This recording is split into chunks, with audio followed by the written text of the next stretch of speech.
You're seeing video because one Stand or by. more of Okay, them hold on. has a subscription. Yeah, I knew that. God.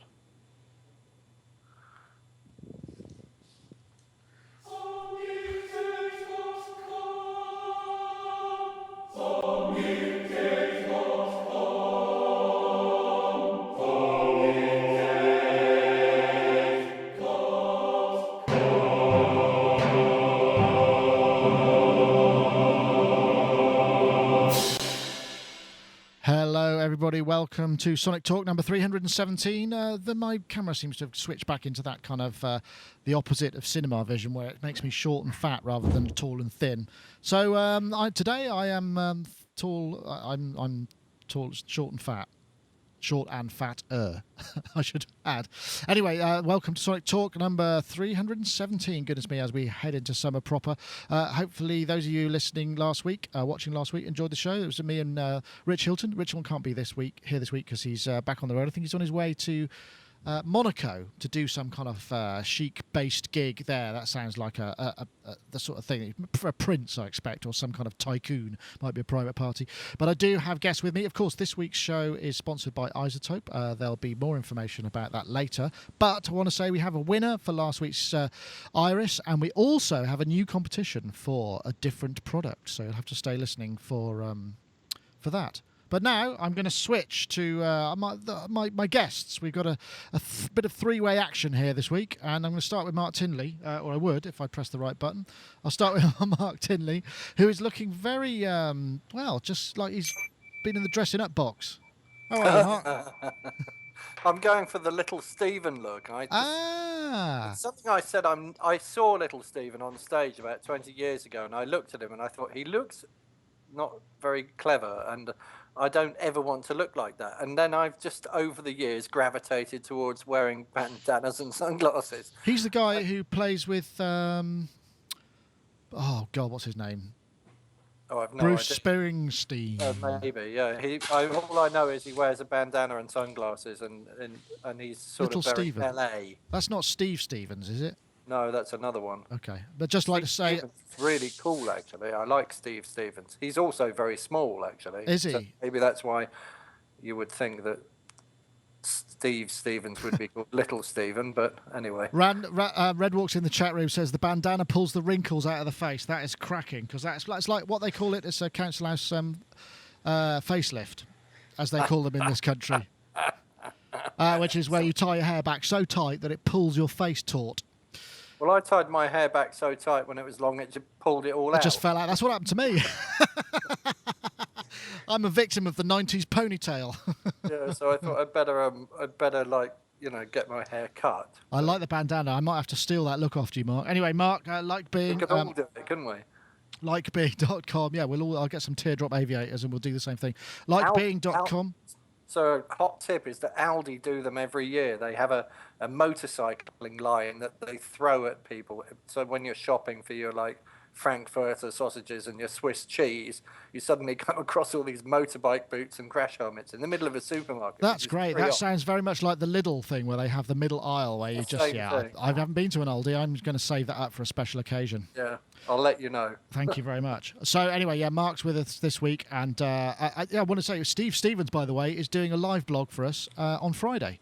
As I've been doing one today to kind of just demonstrate the technology and iron out the kinks in the whole thing and make sure that a guitarist can use it.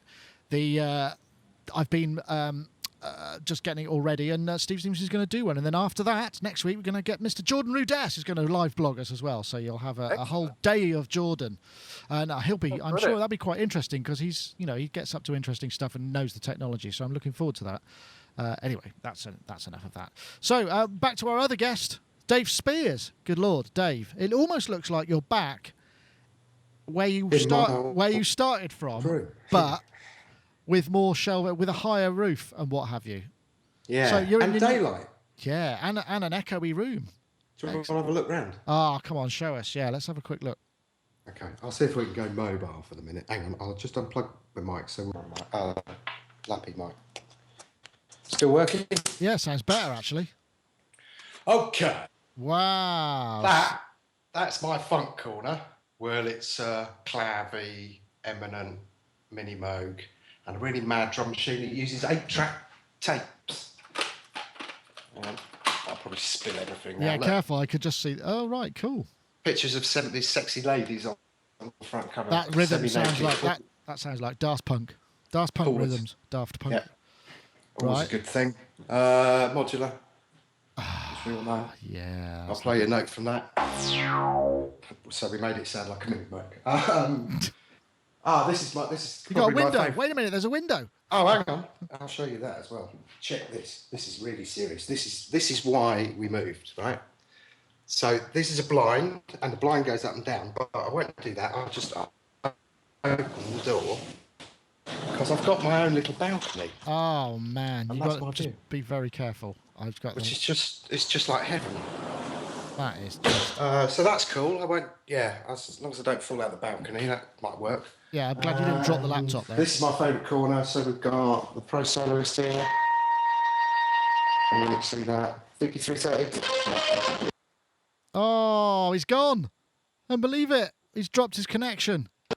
Oh man. Hold on. I'm gonna have to.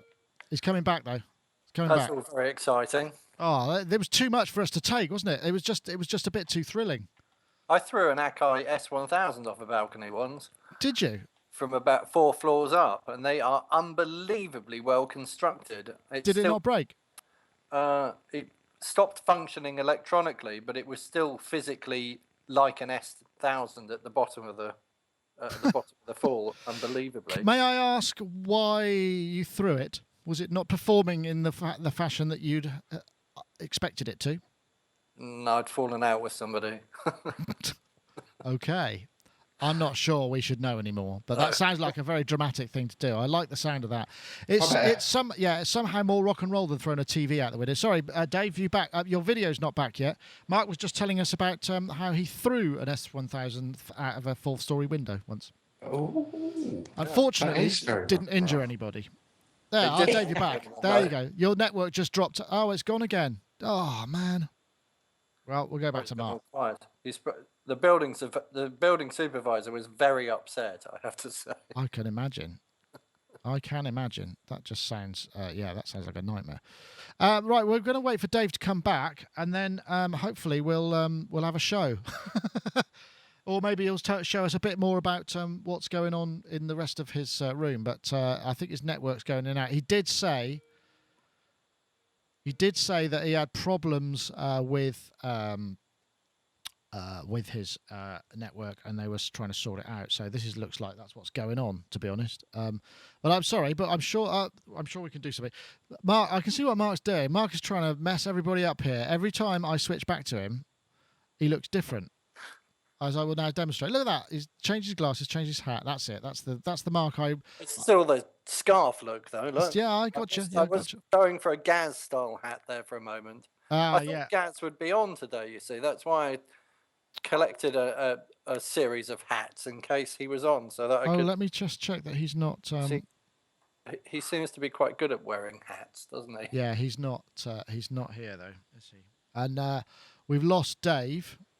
And the network's gone bonkers. So this is perhaps not the smooth and seamless technical tour de force I was hoping for, but I can say that actually it's not my fault this time. Woohoo! It's not me messing up. I don't think it's probably not Dave. I can always talk twice as much if you want, because I'm very good at talking a lot. Brilliant. That sounds like a plan. We should wait for him to come back, though, shouldn't we? Yeah, I think he's going to be here. Let's get him. I'll see if I can get him now. Hold on, I'm just going to call him up and see what we can get. Sorry about the hitch of you live listeners and stuff, but we're having a little bit of a network issue, I think, at GeForce Mansions. Yeah, I think I'll eliminate that, shall I? Yeah. Do you need to plug your wire in? Let's put my mic back in. Yeah, it's been a bit flaky the last couple of days, so. There we go. We got him back, Dave. Thank you very much. All right, well, we may continue, but that's great news. You've got your space. Everything's sorted out. That sounds brilliant. So thank you very much. Brilliant. So Nick doing reverse Weight Watchers. Brilliant. Thank you very much. That's making me feel. I did feel a bit bloated last week, and I've stopped eating bread. and see if that makes a difference. And it seems to make me feel a bit different. But Skype, unfortunately, is counteracting any of that by just making me look much wider than I actually am. Right. So, shall we start? I mean, there is only one piece of news we have to start with, isn't there, really? And here it comes. All right, guys, this is Darren with Engadget here at WWDC 2013, and this is the next generation Mac Pro. So this doesn't exist in the real world yet, but Phil Schiller teased this on stage, and this is a look at it in this glass cylinder, as you can see. So believe it or not, this is an actual workstation computer. It's going to have dual GPUs. I guess I should talk over it, RAM, but this is, I've not seen it kind of in non-virtualized form before. I found this video earlier today. It was like, ooh. It looks like it's about to be sucked up in a supermarket like they used to take the cash away from the tills in the olden days. You'll see 4 USB ports, 3.5mm headphone jack. You got 6 Thunderbolt 2 ports, a pair of gigabit Ethernet ports, and a full-size HDMI socket. Right, I'm probably going to stop this before Engadget sue my wide self. But yeah. We were wondering about Mac Pro. Mac Pro is actually here. Comes with a free toilet breath. Very good, actually, Fraggle, that is. I was wondering what it looked like, and it does remind me of those things that you have by the toilet that one must never use. Anyway, Dave Spears, you're a developer. What do you think? You itching for one of these? I must say, I've got this irrational desire to have one, like I haven't had for a long time with an Apple product. Can't think why, because I'm never going to be able to afford that, but we'll talk about more of that later. So, Dave, what do you think? I have no idea how much this is going to cost. This is quite interesting, isn't it? We've had a big debate over this here. Interesting. That certainly shut a few people up, didn't it? All those people going, oh, they've given up on Mac Pros. Oh, it's all terrible. The sky is falling. So that was quite good, although somebody here did say that it looks like an urn containing the ashes of a redundant Apple designer. Yes. Or an air purifier. Or an ex-CEO, perhaps, yeah. Yeah, it could be. Yeah, I'll take your I'm point. disappointed it hasn't got SCSI. I'm disappointed it hasn't got...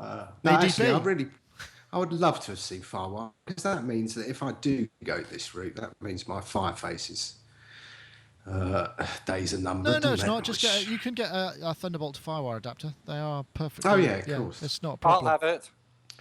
Mark, I like the idea of 60 gig of RAM. I like the idea of that. That's quite good. I might be able to run like everything, all the Spectrasonics plugins, all at the same time. No, it's just going to be really interesting. It really will be. I mean, personally, sort of semi-excited. First time I've been sort of semi-excited about a computer for a long time, and yet I think we'll wait and see what other people's experiences are for that kind of camera. Yeah, I mean, I'll come back to you about that, because there's some interesting aspects to the hardware which may well affect what you can and can't do in the future. But Mark, I know you're a big fan of kind of making do and having to kind of figure as we've figured out, and we all have to kind of cut our cloth and try and kind of get the best performance we can. But this thing just looks like it's going to cost an absolute mint. But I'd love one. What you just said about what we can and can't do in the future, what worries me, I mean, I think it looks brilliant, actually, before I shoot it down in flames, and I'm not going to shoot that machine down in flames. I also noticed that the thing's being made in Texas. It's not being made in Well, it's China. Assembled in Texas. Well, okay, so if it's still Chinese technology, then... Because I remember Apple being made very, very well, and now they just don't seem to be made as well as they used to be. And yeah, but I'm pretty sure all of the components would have been made in China for for a very long time. I mean, it might have started off, but I think that's a nod to the basically because the company Apple is probably worth more than the GDP of or the national debt of the US. I mean, it's quite a nod to kind of go, we'll do this, and it's probably not going to add. They've worked it out, and it's not going to add all that much more. So it's a very patriotic thing to do, which perhaps isn't necessarily going to affect us, but that might be good, I suppose. What worries me more than anything is like you invest in something like this, and very soon afterwards it becomes a worthless piece of junk, and that's because Apple aren't supporting their hardware for long enough, I think. So I noticed with my MacBook Pro, which is 6 years old, I can't run Mountain Lion on it. And I thought that was kind of off, that it's 6 years old. I should be able to run the latest operating system on a 6-year-old computer. That's sort of not okay. Then I discovered that the 2 versions of the MacBook Pro that came out after mine, so the 2007 and the 2008 one, won't run Mountain Lion either. So if you've got a 4-year-old computer, you're no longer supported. So I want to know that if I say I won the lottery and went out and bought this computer, in 4 years' time, if I could no longer keep upgrading it and it becomes a useless piece of junk, I think that's not good. Because and what, you know, at the other end of that, if I'm running Snow Leopard on my MacBook Pro, I can't author iBooks on it because iBooks won't run under Snow Leopard. It says I've got to upgrade my computer, but I can't upgrade that computer, so I can't do anything useful with it anymore. Yeah, I mean, I take your point. It's too short a time frame. But given that they're a hardware company, they need to support the hardware for at least 6 years. But Microsoft is supporting their operating system for like up to 15 years. Maybe Apple should have 10 as a cutoff point, not 4. 4 is too short. Yeah, well, maybe that will change with it. I mean, it's hard to say because, I mean, it's all proprietary, isn't it? I mean, the power under the hood of this thing, you know, I mean, I think what they got, the E5 Xeon processors, I don't know what, they're last year's Intel processors. The thing that's very interesting about this are some of the other components in it, though, apart from the unified thermal core as well. But the thing that I find interesting is the GPUs. I mean, the GPUs are these, they are, what are they called? They're AMD... a Fire Pro card, and I've been looking at those online, and these things are the top of the range in terms of, you know, amongst the most expensive graphics cards you can buy. They've got enormous amount of power, geared up for running sort of multiple 4K applications, and the GPUs are just starting to be used in for sort of offload DSP for audio stuff. So I think that's going to be really interesting. But these cards themselves, you know, they upwards of $1,000 each. I mean, obviously, there'll be an economy of scale. And also, we've got the flash drive, which is very interesting. I was looking at that for this old Mac Pro because that's incredibly fast. But those are still fantastically expensive. I think it was an OCZ 3 terabyte card. I just did a quick search on Google, and it was it cost 16,000 quid. So I'm guessing, you know, even with economies of scale, I mean, these are different products, obviously. Even with these economy scales, this thing's going to cost a fortune. But Dave, are you excited by the idea of using GPU stuff, or is that like another coding nightmare? It's like introducing a whole new set of plugins, or is it easy, that route? Honest answer, I don't know. Actually, it was quite funny. This is probably the first big announcement that virtually... I think I was probably the only person who caught a little bit of it within our organisation. I asked Chris whether he'd seen it. He said no. I threw some stuff at John, and John just went, that all looks quite neat, made some comments about the design of it, and then we went, yes, but there's a new OS. That's probably the most scary thing initially. Yeah. For us, but I'm guessing with all, because we've got, I'm going to flip to the if I flip to the screen capture, I'll just, you know, this will provide a tasty backdrop amongst what we're doing. I mean, there's some amazing facts and figures. The throughput is pretty astonishing. We're talking what you can have. Well, the RAM, we're talking about what was it, 60 gigs a second? 60 gig a second throughput onto the flash drive. 40 gig a second.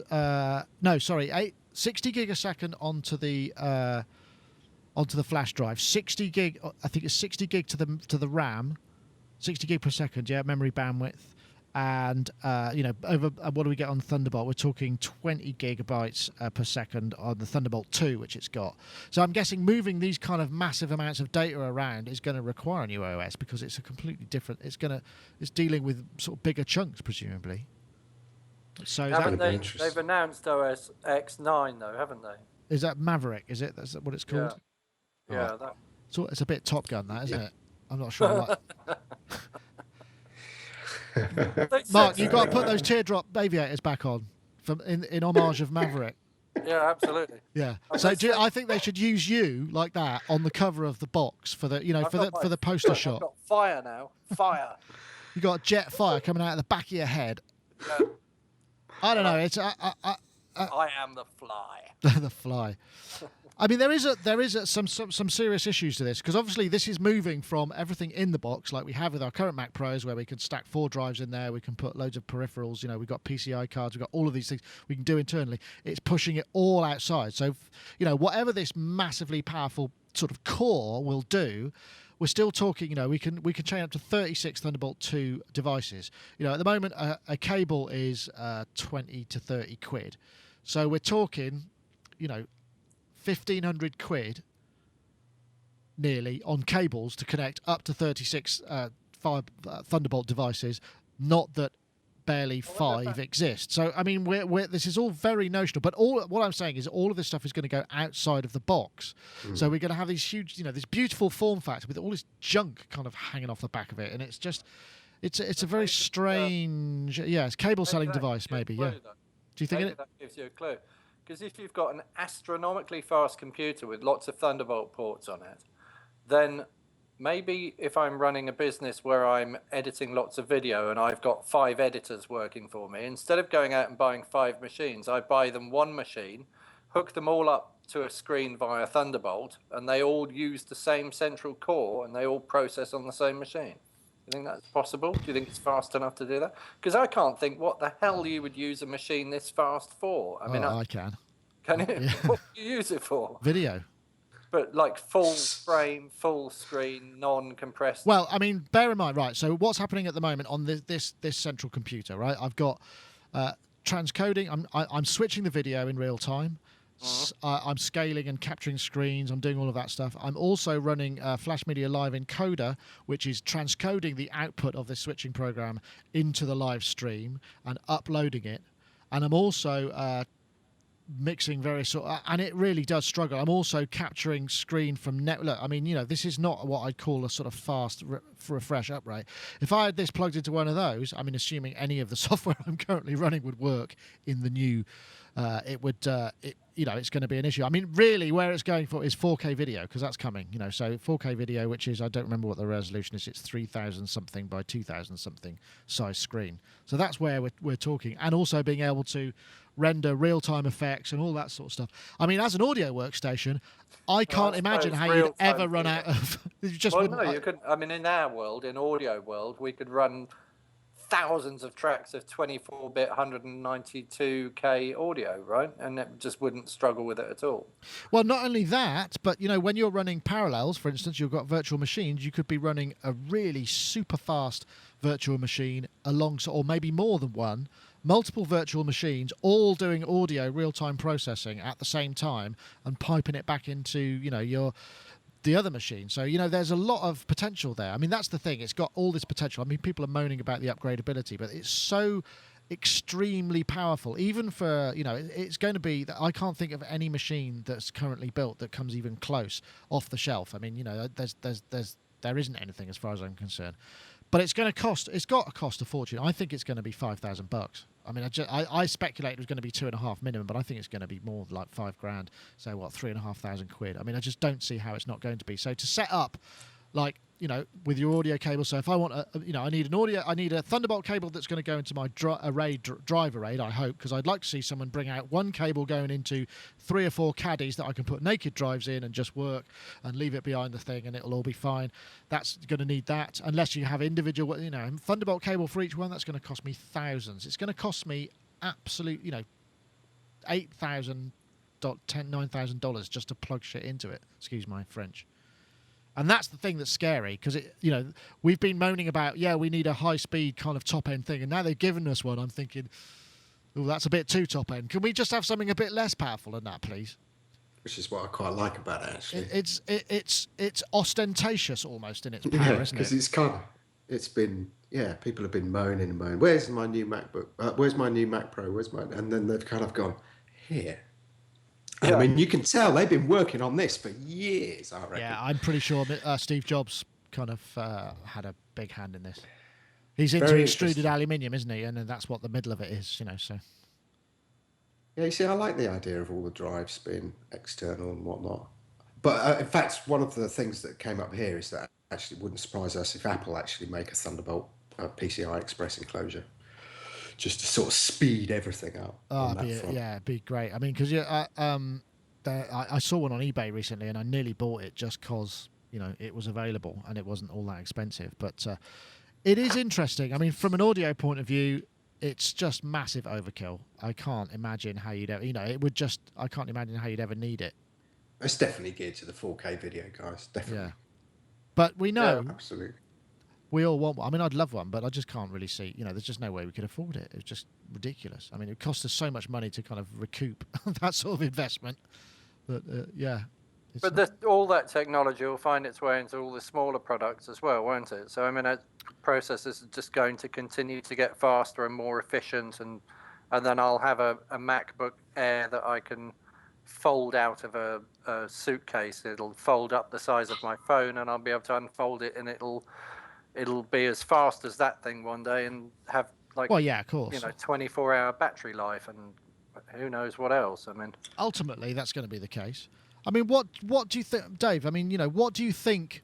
Assuming programming wasn't difficult and it was easy to do whatever you wanted, aside from what could you use all that power for as a software developer? I mean, what would you like to kind of just sort of no holds bars? Right, this is a blue sky project. We're just going to use as much of the power of this thing as we can, and therefore I want to make without obviously giving any trade secrets away. No, it'd be really interesting from a kind of modelling perspective to have to. Oh, audio's gone. To just be able to kind of just to play. No, back again. Yep, you're back again. Gone. Oh, okay. Yeah, no, I just think it would be really interesting to have kind of not have to even think about any kind of optimizing or anything like that. It'd be really just go, yeah, let's just do whatever we want. Like use it to slag people off on forums. Definitely. Just automate it. That would be fantastic. Imagine it as a spam house, a spam machine. A spamming machine, it could just perform absolutely, it could just do so much stuff, couldn't it? Somewhere in the world, somebody's already thinking of that. I can send 1 million messages a second. Yeah. I mean, as servers, they'd be very interesting, I guess, for sort of all this virtual machine stuff. But again, how the hell do you rack it? How can you rack that up? But if it was you'd have to, you get these kind of like wine racks, and you just put them in, like you have in the kitchen, but a bit bigger. Keg racks. Sorry, Mark, I cut across you there. No, I don't even know what I was going to say now. What was I going to say? Who knows? Real time. There's some ideas coming in from the chat room. Real time audio demixing. Let's see what else was there. PSP. Yes. Real-time audio demixing. That's it. I don't know what else there is there. Alchemy's. Yeah. That sounds like a segue into the next. It could be. I can't remember what the next thing is, but it's probably, before we do that, it's probably time I said a word from our sponsors, because they've been kind enough to continue to sponsor the show. So if you would like to just talk amongst yourselves, we'll come up with here we are. This is Trash. Isotope, another one of Isotope's fabulous products. This is dual stage multi-band distortion, versatile distortion capability, subtle, warm and extreme.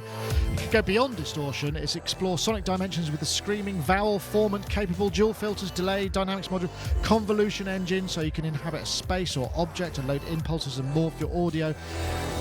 It really is. It's Trash 2, this is. It's primed for a powerful new era of audio mangling, distortion and experimentation, as well as subtle textures and mixing enhancement. It really is. I mean, it takes...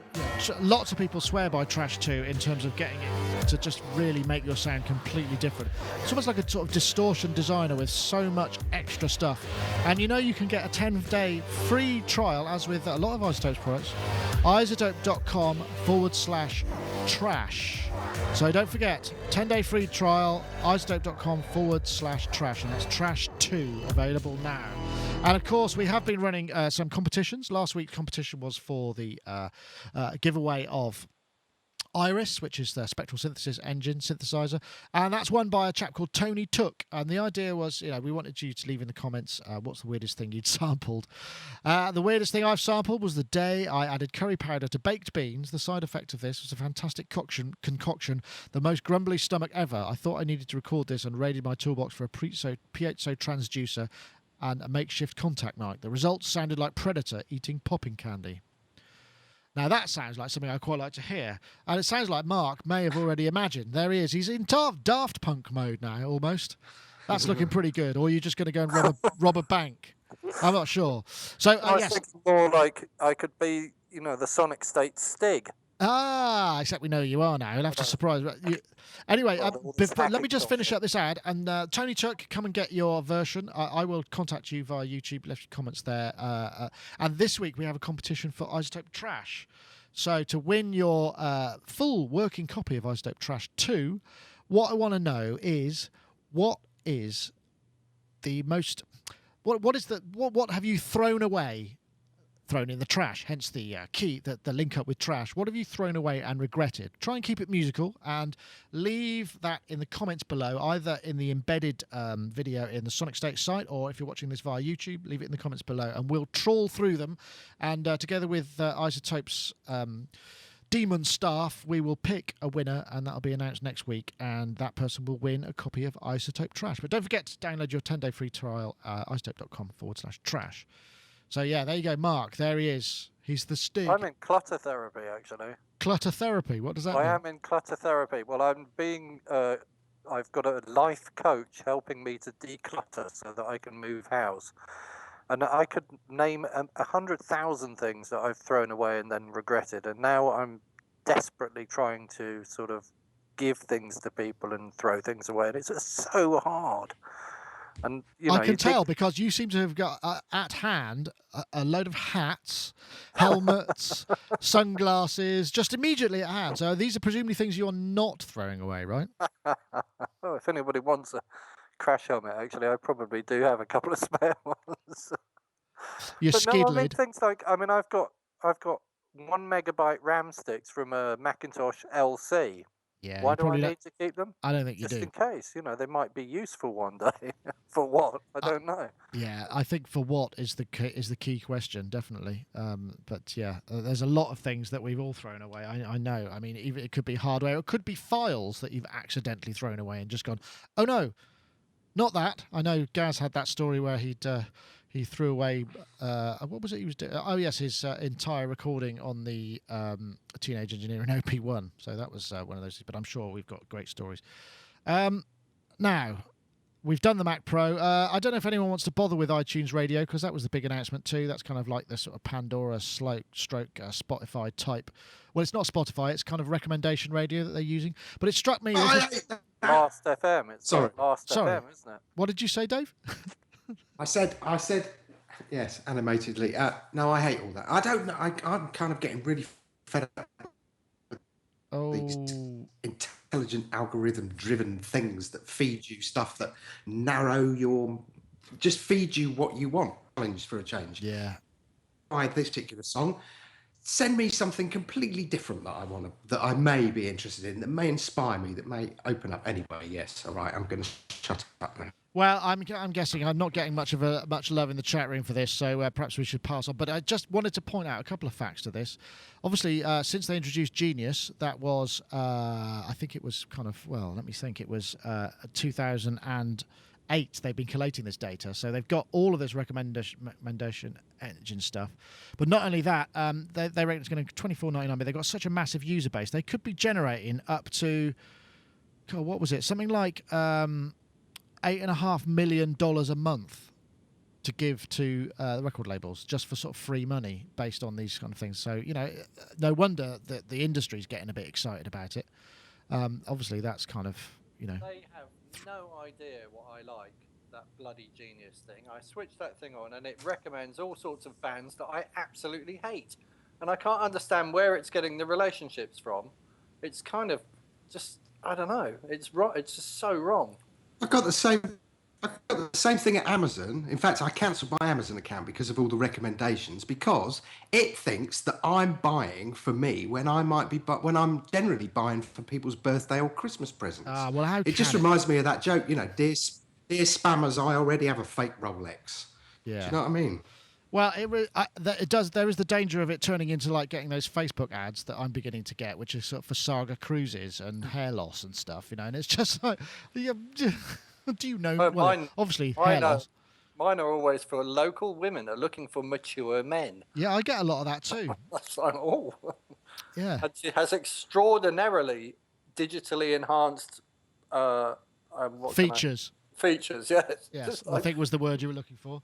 I mean, it works. So I like go, what? Yeah, goodness, that check can't that out. possibly be possible. Yeah. And then I click on it, and it shows me something completely different, rather sadly. But...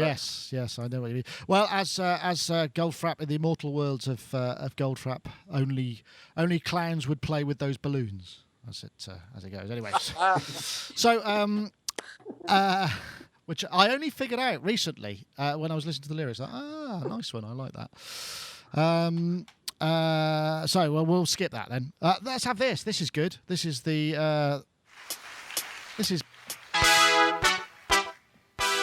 Well, perhaps not good.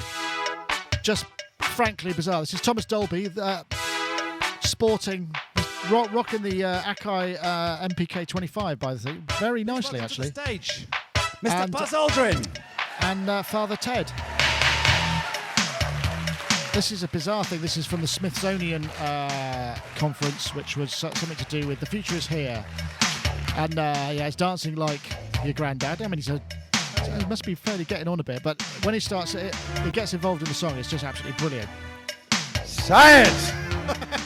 He's just like Father Ted, just sort of saying, drink! Science! Anyway, I probably shouldn't play anymore. And I know Buzz Aldrin is a massive hero, but it's a very surreal moment. I wonder if there were any other pairings you could think of that would be as bizarre as that. Because that is really kind of quite weird. I suppose it does make sense to a degree. But I like to see that it's good to see that Thomas Dolby's sort of still able to get those high notes and perform that. And it reminded me what a flipping great song that was at the time. I liked it. Dave, you're not looking quite so impressed.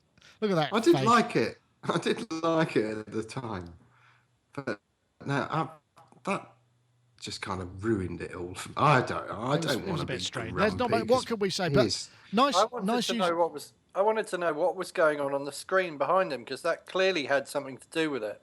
He had logic on the screen, and it kept throwing up bits of video whenever it came to different chunks of the sequence. He appeared to be changing to different sections of the song with the buttons. But then he was also playing samples from pads, wasn't he? But every time he changed to a different section of the song, it was like when they did She Blinded Me with Science, something was running on the video which was the same every time. I didn't see that.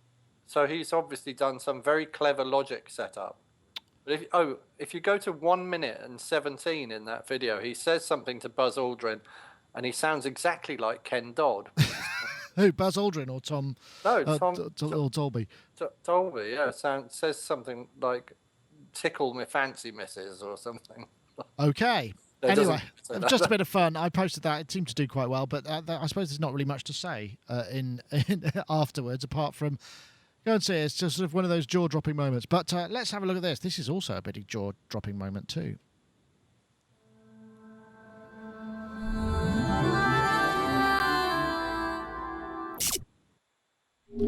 This is the new product from Zynaptiq, who've done some pretty amazing stuff, actually, in terms of noise and restoration. They seem to be specialising in this kind of analysis and reconstruction. It's called Unfilter, and well, I'll just let the video say itself.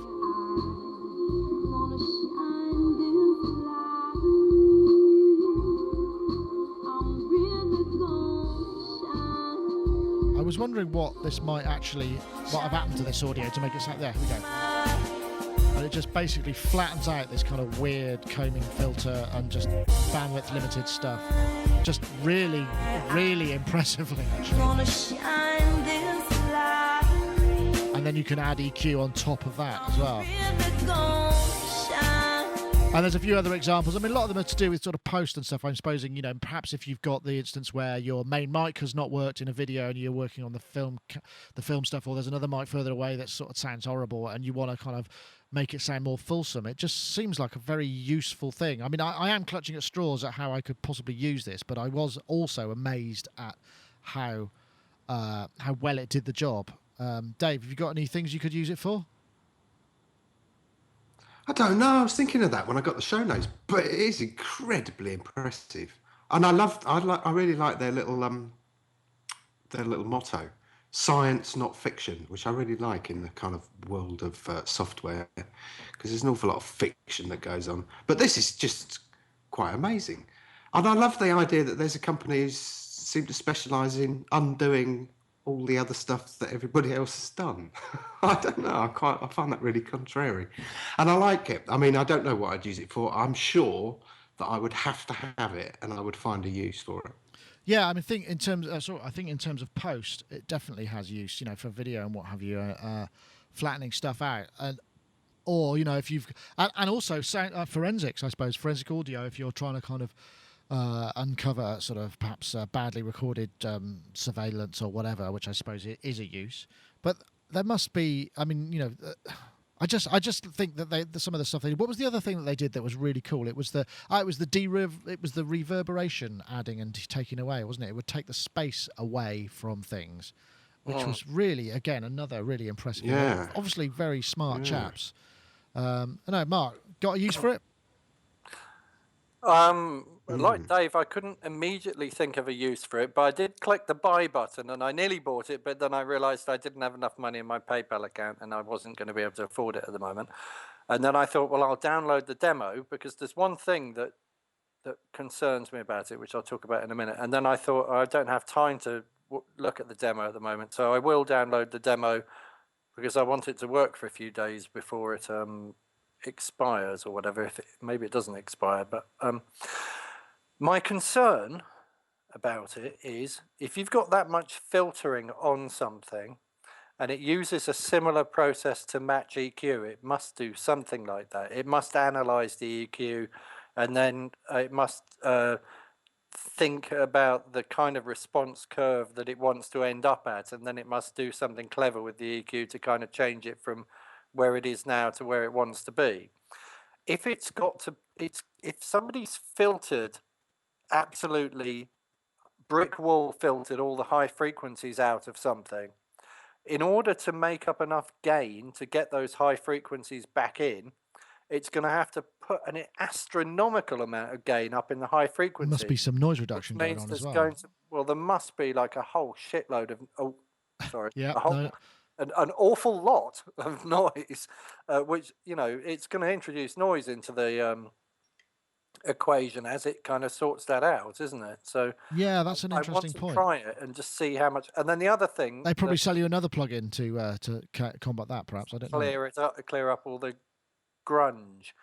But then it could create something quite interesting, I suppose, at the same time. But the other thing is, who puts filters on things and leaves them static these days? I mean, anything I hear with filters is always one of those dance kind of record filter sweep things where the whole thing kind of builds out of this kind of deep, mushy, kind of very resonant filter, and the resonance goes down and the filter opens right up, and then we end up in a world of sort of high fidelity EQ.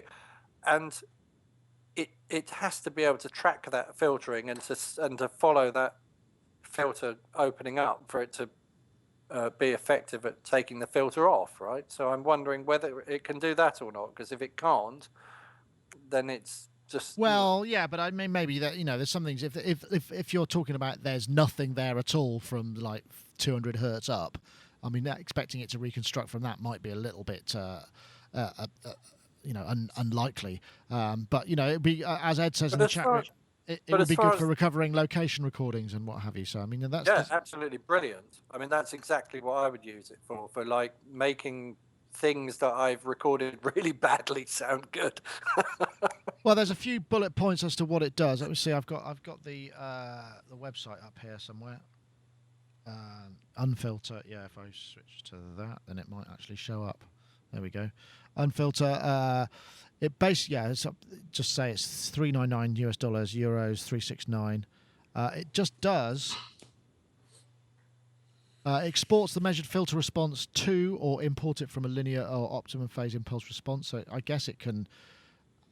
It looks like you can apply impulse responses, which is interesting. The other thing that's interesting, it says mastering grade, adaptive freeform and graphic equalization, and that's something that's really interesting. I saw posted actually, I think it was Future Music or Music Radar, one of those did a short mastering kind of series of mastering stuff, and there was one guy who was showing how adaptive EQ, a dynamic EQ, could be used to great effect, and that's something that'd be very interesting. That's where you might get like every time the bass drum hits, it applies a very specific piece of, like, maybe adds an extra 40 hertz lump at the bass drum frequency, but it only comes in at those points. You know, those are the sort of things that you can do for mastering. They're very interesting. Combine these together, I'm sure you could do, you know, for restoration and stuff. It would be, if that's what you're doing, I think perhaps as a creative tool it might be a little bit processor hungry, unless of course you're running on the new Mac Pro, in which case you don't care, you just put 3 of them across every track, eh?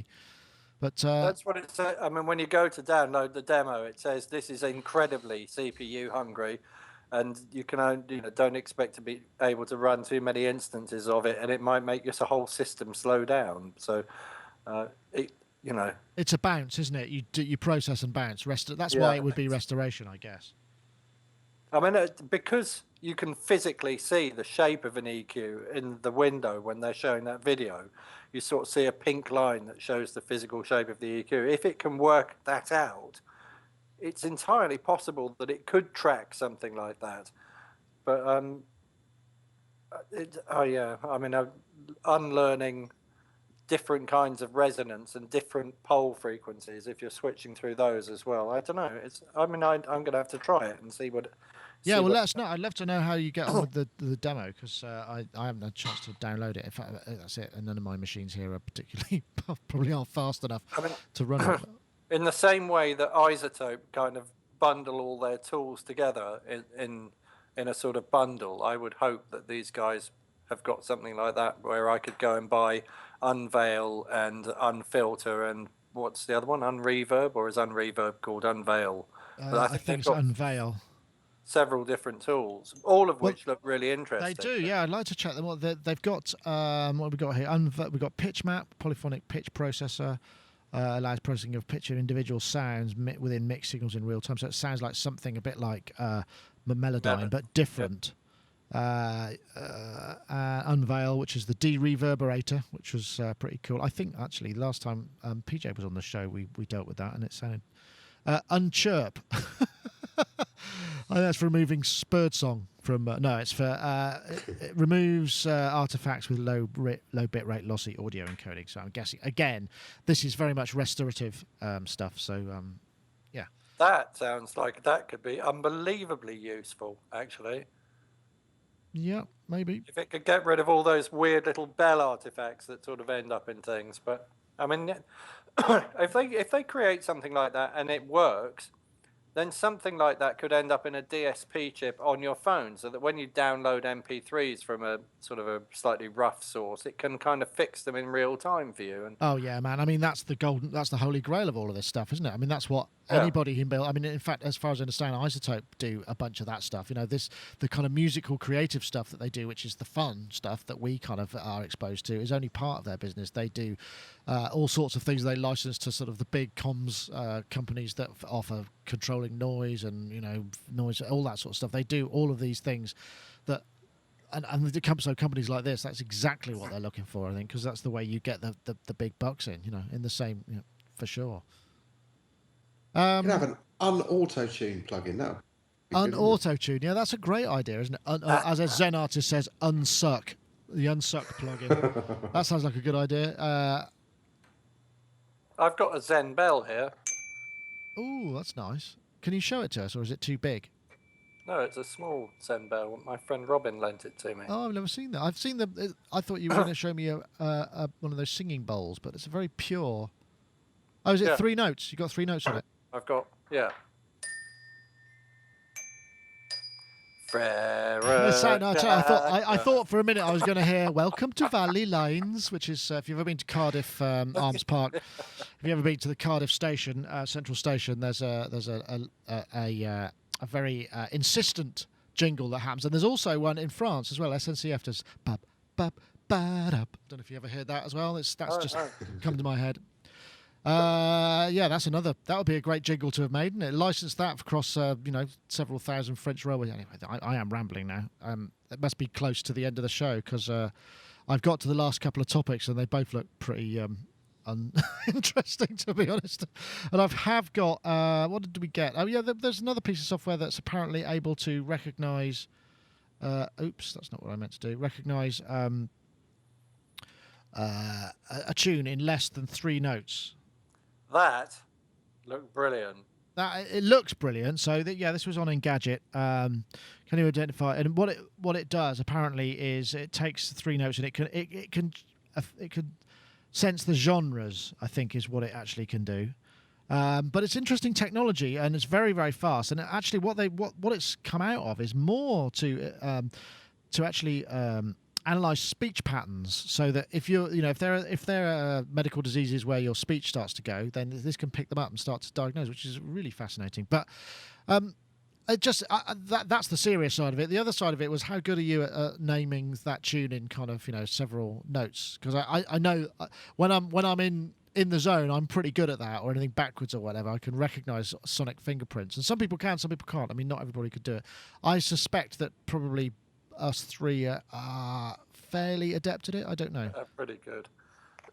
Pretty good, and I'm pretty good at recognising things across tunes as well. So if I hear something that sounds like it's from another song, I'm like, hang on a minute, that's the same melody as this, and it's in the same key, and then I'll go and listen to the 2 things, and often as not, I'm sort of noticed something that's happened. Like Tears for Fears, in the middle of one of their songs, there's a great big chunk of Matthew and Son, which is really obvious, actually. Really. I'm trying to remember which one that was, actually. Which song was that? I do remember. Yeah, it's a mad world, that is, isn't it? Mad world, yeah. That's true. Exactly, but I'll hear things, and I think I must have registers or libraries that kind of just like go match that matches that, and then I go and listen to the things and sort of notice that they're the same. I should really have been a musicologist. I think I missed my vocation. All of this hiding in dark cellars and strange rooms with rock stars in makeup. I should have been. Well, it's interesting you say that. I mean, jackets in the court. So, but I guess the thing about this is you have to have a very broad musical knowledge. So I mean, as when I saw Rich Hilton, he came down and there was a pub quiz, and I think it was there was a musical round. I don't know if it was playback, but there was. And as he said, it's like, I'm afraid I can't help you anything after the 90s. I'm useless. And I'm sort of beginning to recognise those things in myself. Whereas I'm brilliant at 80s and 90s, but once it starts getting into 2000 and above, then it starts to get a bit grey. But it's possible. I can do it. I mean, I would recognise it, but I would not necessarily know who they were. No, what are you like, Dave, at recognising tunes? Is it kind of something that comes naturally? It was funny. I took that little test on that YouTube, well, about as much as I could tolerate of 80s tunes, and the average was about 4. It would take me 4 notes on average, I think. But a lot of it's tonality, isn't it, and sounds and stuff like that. Sometimes I can just hear one note of a particular sound, and you go, it's the signature, isn't it? Yeah, exactly. Yeah, exactly. Well, that Cure track, they just went bling, and I'm like, oh yeah. yeah. Well, same. I mean, that was the same with that's kind of how the Beatles kind of did it as well, wasn't it? Because they did that. They had signature like Day Tripper. It's like, oh yeah, and everybody always wants to know what that chord is. We've discussed that in the past, but yeah. Well, that topic didn't lead to as much discussion as I'd hoped for, but it is interesting how some people can just get it very, very quickly and tuned in, and I wonder if there's well, there must be, because humans are designed for pattern recognition, aren't they? Really, so it's kind of that's the thing. So anyway, I suppose that kind of. Go on, Mark. I was going to say the other thing you flagged up, the thing that recognises tunes, that needs to be. I mean, I don't know if Genius works in that way, but it would be much more useful if Genius incorporated those kind of things into its music matching, other than Mark downloaded something by Massive Attack once, so he must like Bob Dylan. I mean, how did they come to that conclusion? Because most of the things I like are a single track from an album. So in the past, I used to go out and buy the whole album just so I could hear one song of it, and then I'd make kind of mixtapes or compilation tapes, which would be like they cover a broad range of musical genres and styles. But would join together somehow. Yeah, they jump from album track to album track. And in the same way that I criticised Depeche Mode for always doing that descending, falling thing, which I might admit to having copied the other day, I noticed that most of the music I like is in a similar key with a similar kind of melodic structure to it. So really, a genius ought to be looking for those kind of melodies and things to please my ear, and be saying, well, Mark, you like this Killing Joke track, but have you noticed that this the harmonic track content? here, So the harmonic content of well, this. that's something that they may be able to do ultimately, because I mean they're going to be fingerprinting some of that stuff ultimately because it's part of the DRM thing. But there's a really interesting article actually which I was going to mention. And this is on Technology Review, and this is kind of how Genius works. And it uses, as do a lot of these things, because I know the chat room, Matt M says, how does LinkedIn know that I should who or how I should be connected to based on my contact list? And it uses the same stuff. It's called term frequency inverse document frequency, TF-IDF. And this is what happens. It creates this space and this kind of weightings. You can represent them as vectors. And that's how it does it, apparently. That's as far as my mathematics goes, but this is a representation of how they do that. I'm guessing if they were doing it based on frequency analysis and those things, it would be a much larger database. But Shazam, presumably, has been, that's the service that you can, when something's on, you can ring a number and just go, what's that? And it's remarkably good, considering it's going down a phone. But that's the sort of stuff that database is going to be pretty useful in the future when we kind of get past the kind of you like Justin Bieber, you'll probably like something else, boy band, rather than the actual song stuff. I mean, it's going to be there eventually, I would think. I mean, whatever algorithm it is, it needs to have some kind of emotive recognition. So, and then it needs to track your day. So if you're going to the fridge to get coffee, it knows that you're going to want a slightly upbeat song to get on with your day. It's going to have a look in your database and say, he needs to listen to Hi Ho Silver Lining by Jeff Beck now. Get the Hoover out. Well, my idea of purgatory. Yeah, but that does sound a little bit like we're talking almost like audio torture. That's even worse, isn't it? And wouldn't it have to have some kind of neural feedback from you? So you'd have to be either wired up or there'd be some other way for it to get that. No, because I think that our neural habits mirror our daily habits. So the way I feel is going to mirror some of the actions that I'm taking. So it only needs to know what action you're taking. So if you open the fridge door, it's going to have a fairly accurate idea of what you're likely to. So we're talking linking it in with your RFID stuff, whether you've just opened the jam or whatever. And then they'll link it to adverts. Yeah, well, that's more likely, isn't it? Oh no. Yeah. But surely what's going to happen? But the thing what's going to happen then, if it's like, okay, this is happening. Say I'm feeling a bit down and stuck in a rut today, and then your genius algorithm says, I know, I'll play that tune I always play to him when he's feeling this way. And it's like, no, I want something bloody different. I want to change, It's like, and that's the thing. I like the idea of it throwing random stuff. I mean, and that discovery, the thing is that presumably this algorithm is the sort of master kind of cell at the thing that drives Pandora or Last.fm or any of these things. I mean, I tried Last.fm for a while because I had a radio that had a free account with it, and I'm thinking I might get it back again because it was interesting. But you do need to invest an awful lot of time, and because I'm always flicking tracks, and it runs out as and it's like, no, you can't flick anymore. You have to listen to this now because I've done it's server loader based, I'd imagine. So. They must have to have this sort of safety margin around the algorithm. Otherwise, they'd be getting lots of little old ladies going, oh, but I hate Nine Inch Nails. I want to do this. I want to listen to Richard Clayderman, So it's... I mean, some of these arguments, I mean, some of my argument is based on a program I saw the other day on the BBC, I think, about habits of human beings and the fact that we're very predictable, so we operate as a swarm. And they were talking about Morrison's, the supermarket chain, and Morrison's can predict what people are going to buy from their supermarket based on temperature change. So so over the past 4 or 5 years, they've collected masses of data about people's buying habits, and they've noticed that it correlates almost exactly with the temperature and sudden spikes in temperature. So if it suddenly snows when we're least expecting it, everybody goes out and buys porridge, and they don't know why they're doing it, but they're doing it. So they can manipulate that, and they can predict that people are going to buy porridge, and they put more of it in the store, and they can get it almost accurate to what they can kind of predict the sales really accurately. So I mean, I guess based on, they just need to find what the triggers are for music, don't they? And find out why people listen to music and when they listen to it, and then they can start sort of predicting our behaviour and giving us what we wow. what we need next. Triblick said in the chat room, apparently Walmart discovered that Pop-Tart sales increase if a hurricane is predicted. Wow. I mean, I suppose because those are things that you can just, you can't heat them up, but I mean, they're just, I don't know why you'd want to buy those if it's a hurricane. Why on earth? Is it because they're just sort of pockets of like pure sugar? Jam, aren't they? Jam. Yeah, bizarre.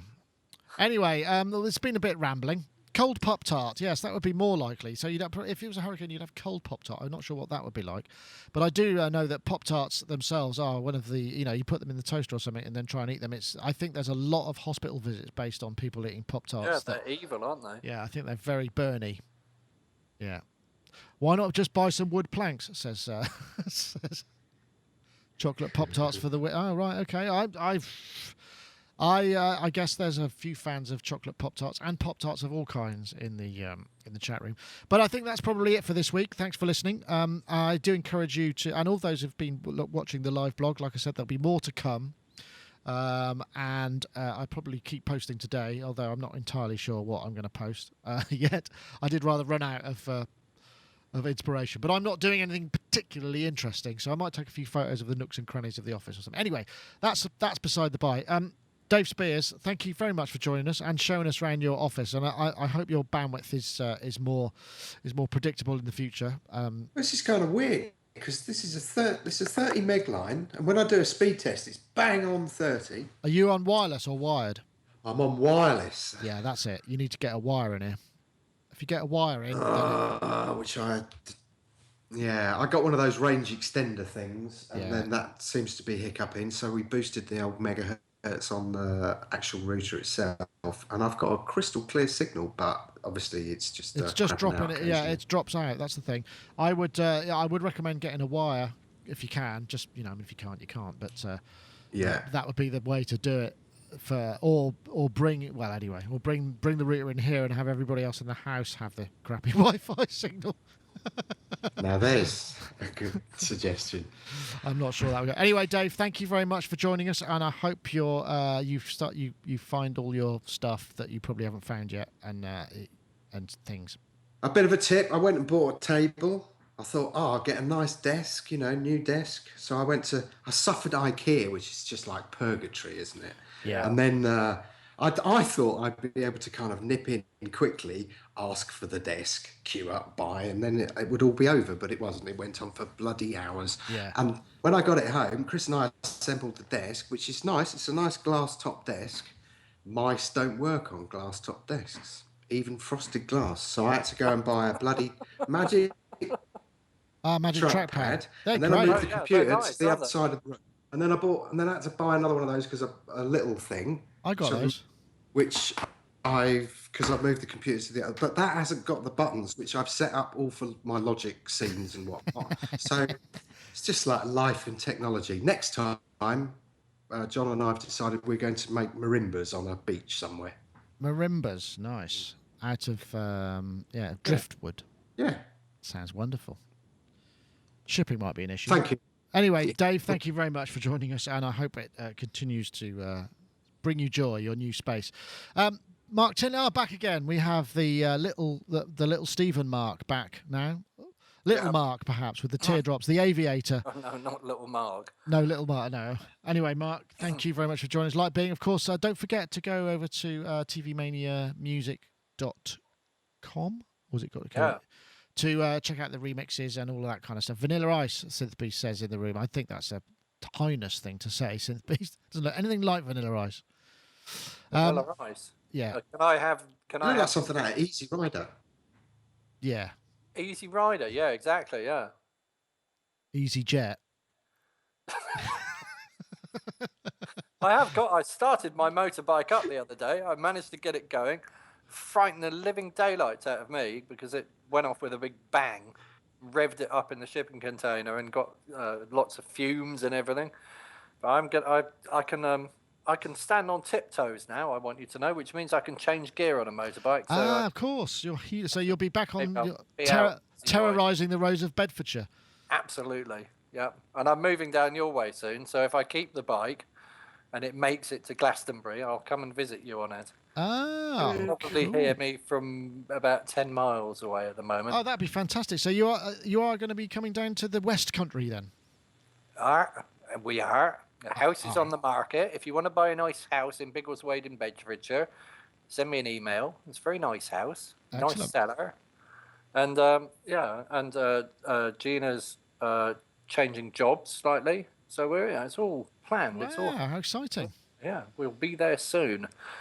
Great. Well, look forward to it. I'd love to show you around our new, our wonderful new orifice, which is excellent. There, in the background. Look at that, lovely. That's looks like some kind of a color test thing. We got a couple more lights today, and like I say, I've got this massive monitor, which is great because it just means that it just means I can see everything. Anyway, folks. Have the step ladder in the background today. No, I haven't, because the set is it's a live set. It's a live set. Anyway, folks, that was Sonic Talk number 317. Don't forget to download your free trial of trash, and remember, leave your comments. What was it? What have you thrown out? It could be electronically, or it could be equipment-wise that's sort of related to musical instruments. Leave them in the comments below, and you could be the proud winner of Trash 2. Next week, we'll announce the winners. Thanks very much for listening. That's it.